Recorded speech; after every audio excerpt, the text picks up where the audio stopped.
Letter 52. A happy widower. I met a charming woman the other night, quite different from anyone else I have met heretofore. She was no less a woman because she weighed perhaps a milligram instead of 130 pounds. I was passing along a quiet road and saw her standing by a fountain. Who had created the fountain? I cannot say. There are sculptors in this world who mold, for the love of the work, more beautiful fountains than your sculptors mold for money. The joy of the workman in his work. Why, that is heaven, is it not? I saw a beautiful woman standing by a fountain, and as I love beauty, whether in fountains or in women, I paused to regard both. The lovelier of the two looked up and laughed. I was wishing for someone to talk to, she said. What a wonderful world this is. I am glad you find it so, I answered. I also do not agree with the old woman who declared that heaven was a much overrated place. You don't remember me, do you? She asked. No. Have we met before? We have, and, of course, you could remember me if you should try. Then I recalled who she was. We had met some years before on one of my journeys to New York, and I had talked with her about the mysteries of life and death, of will and destiny. I have tested many of the things you told me, she went on. And I have found them true. What things, for instance? First and most important, that man may create his own environment. You can easily demonstrate that here, I said. But how long have you been in this world? Only a few months. And how did you come out? I died of too much joy. That was a pleasant death and an unusual one, I said, smiling. How did it happen? The doctor said that I died of heart failure. For years I had wanted a certain thing, and when it came to me suddenly, the realization was too much for me. And then? Why, I suddenly realized that I had let slip the body through which I might have enjoyed this thing I had attained. And then? I remembered that I was not my body, that I was my consciousness, and as long as that was intact, I was intact. So I went right on enjoying the attainment. Without a regret? Yes. You are indeed a philosopher, I said. And though I do not want to force your confidence, yet I would be much interested to know your story. It would seem absurd to some people, she answered. And even to me it seems strange sometimes. But I had always wanted money, a great deal of money. One day a certain person died, leaving me a fortune. It was that joy which was too strong for me. And how do you enjoy the fortune here? In several ways. My husband and I had planned a beautiful house if we should ever have the money. We had planned to travel too, and to see the interesting places of the world.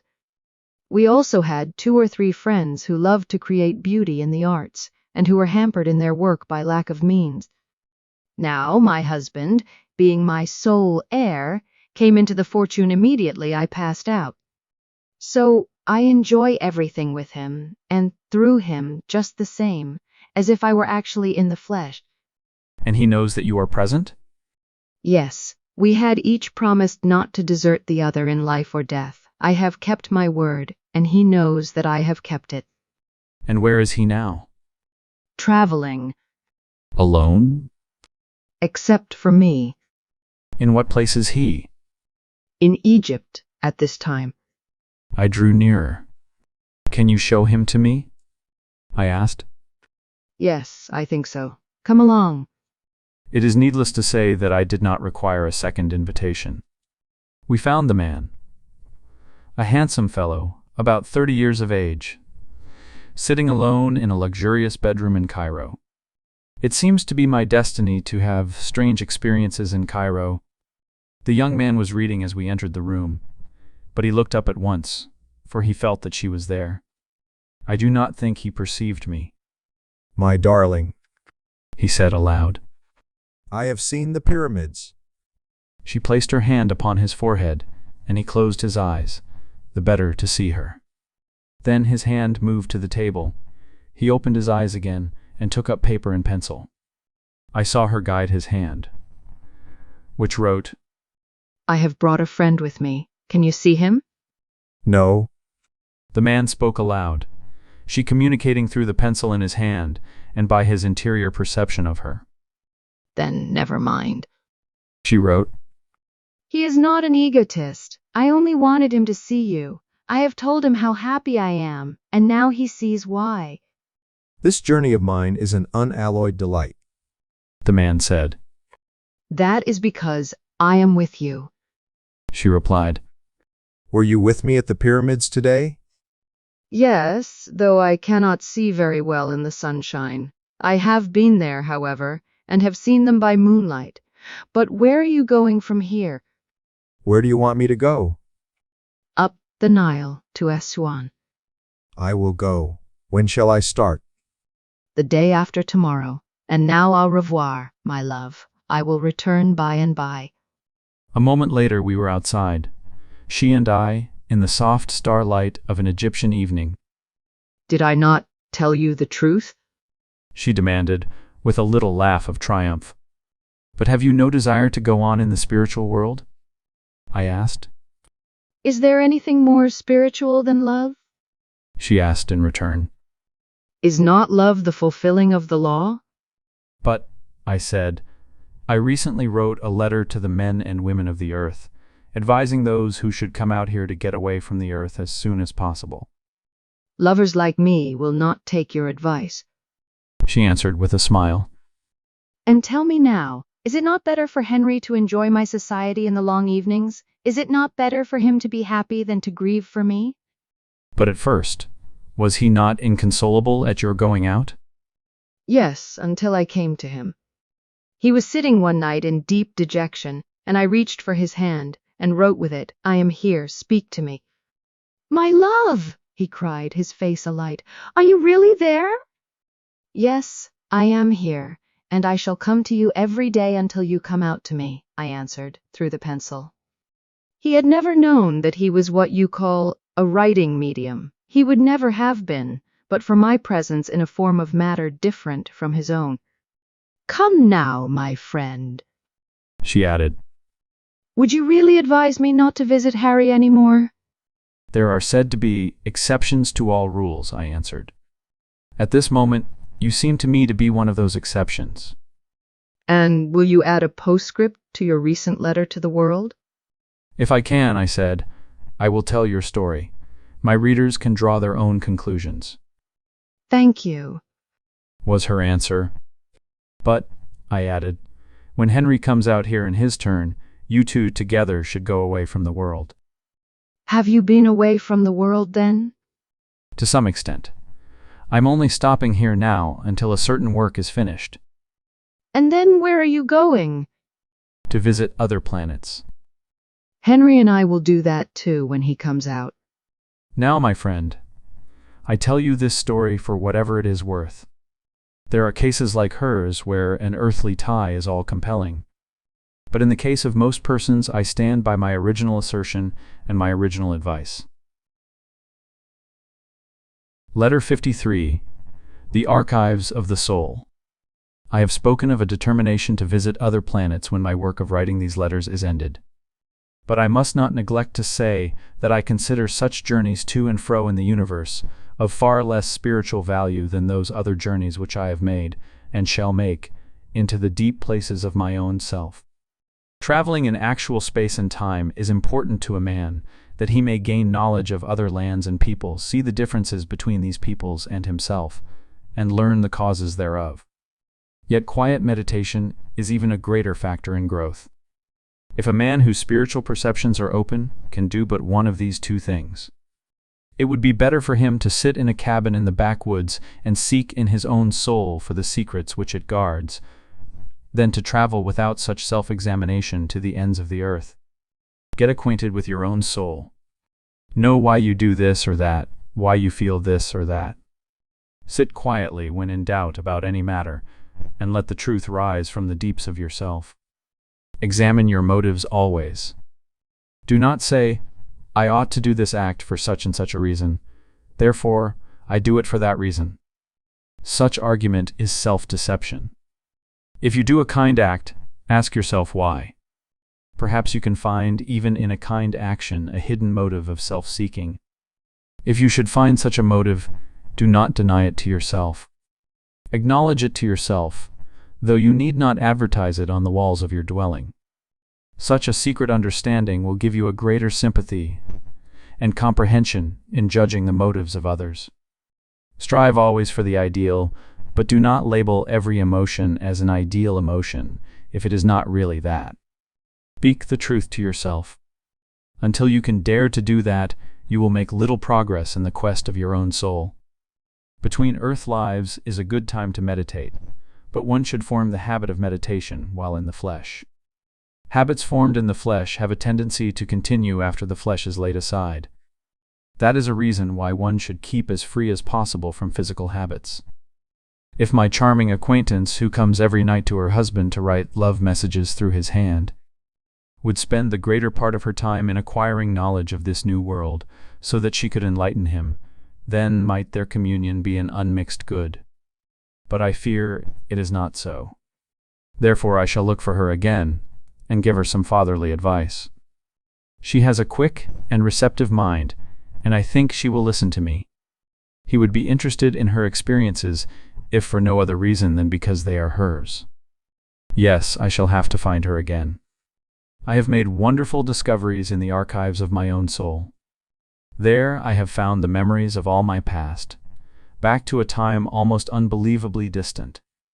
In seeing how the causes set up in one life have produced their effects in another life, I have learned more than I shall learn on my coming tour of the planets. Everything exists in the soul. All knowledge is there. Grasp that idea if you can. The infallible part of us is the hidden part, and it is for us to bring it to light. Do you understand now why I advise the disembodied to break away from the distractions and the dazzling mirages of the earthly life? Only in the stillness of detachment can the soul yield up her secrets. It is not that I am indifferent to earthly loves. On the contrary, I love more deeply than ever all those whom I loved on earth. But I realize that if I can love them wisely, instead of unwisely, it will be better both for them and for me. Yet the call of the earth is loud sometimes, and my heart answers from this side of the veil. Letter 54, a formula for Mastership.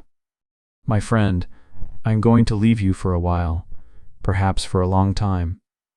It seems to me that my immediate work with the earth is done. I want still further to lighten my load, to soar out upon the waves of ether, far, far, far, and to forget, in the thrill of exploration, that I shall someday have to make my way painfully back to the world through the narrow straits of birth. I am going out with the beautiful being on a voyage of discovery. My companion has taken this journey before, and can show me the way to many wonders. There is a sadness in bidding you goodbye. Do you remember the last time you saw me in my old body? We neither of us thought that afternoon that we should next meet in a foreign country, and under conditions so strange that half the world will doubt that we have ever met again at all, and the other half will wonder if indeed we have really met. Tell me, was I ever more real to you than I am this evening? While sitting with me in the days of the past, did you ever know less of what I should say a moment afterwards than you know now? Rack your brain as you will, you cannot tell what I am going to talk about. That will prove to you, at least, that I am as real as ever. I want to leave a few messages. Here some personal family messages were left. And someday tell my boy to live a brave and clean life. He will be watched over. Tell him that if sometimes he feels the interior guidance, not to be afraid to trust it. Tell him to look within for light. For the present, I have not much more to say to the world at large. But I want you to publish these letters, leaving out only the very personal paragraphs. Yes, I may not see you again for a long time. Do not be sad. When I am gone, perhaps another will come. Do not close the door too tight, but guard well the door, and let no one enter who has not the signs and passwords. You will not be deceived. I have trained you to that end. I cannot write much tonight, for there is a sadness in leaving the earth. But I am, or shall be, all athrill with the interest of the coming voyage. Think of it. I shall see faraway planets and meet their inhabitants. Shall I find the square-faced men? Perhaps so. In Jupiter, they say, there is a race of beings wonderful to behold. I shall see them. Will they be fairer than our own beautiful being, who loves the little earth and usually stays near it because there are such struggles here? The joy of the struggle. That is the keynote of immortality, the keynote of power. Let this be my final message to the world.